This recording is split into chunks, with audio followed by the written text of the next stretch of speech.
I believe the first time I really met Brian was when he came out for the volunteer orientation.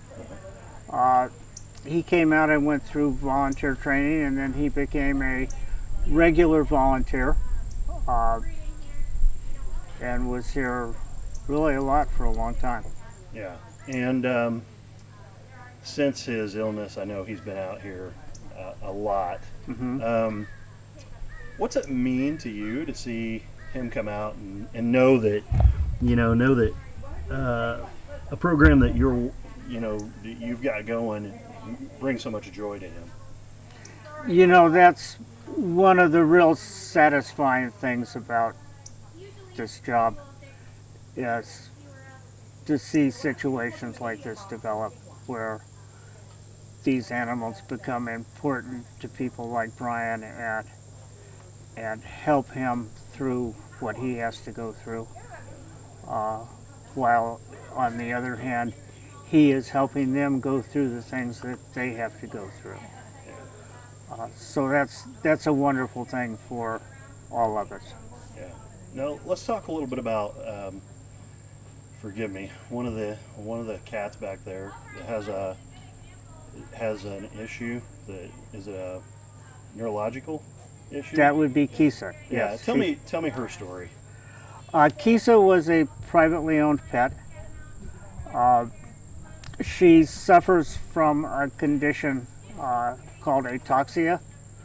That's a neurological deficiency, most likely caused by a vitamin A deficiency when she was a baby. Yeah.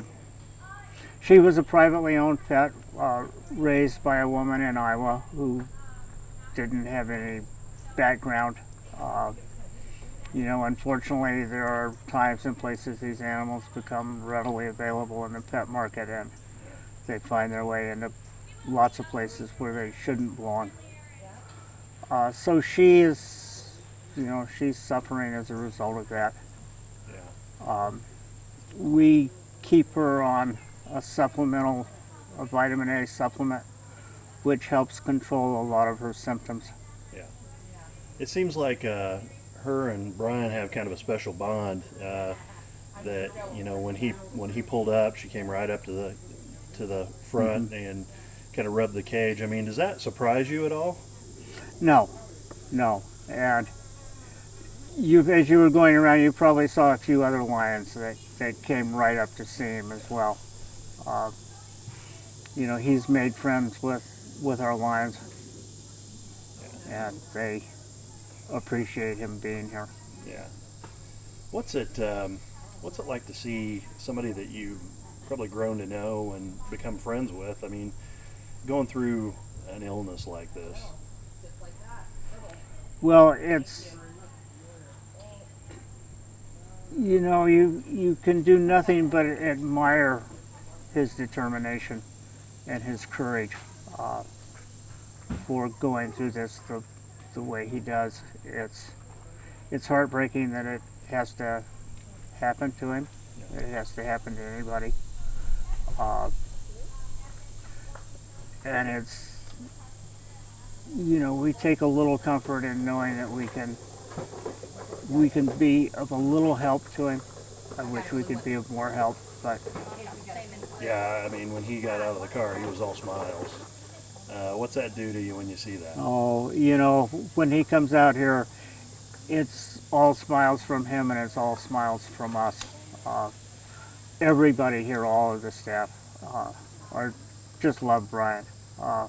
We're always happy to see him come out here.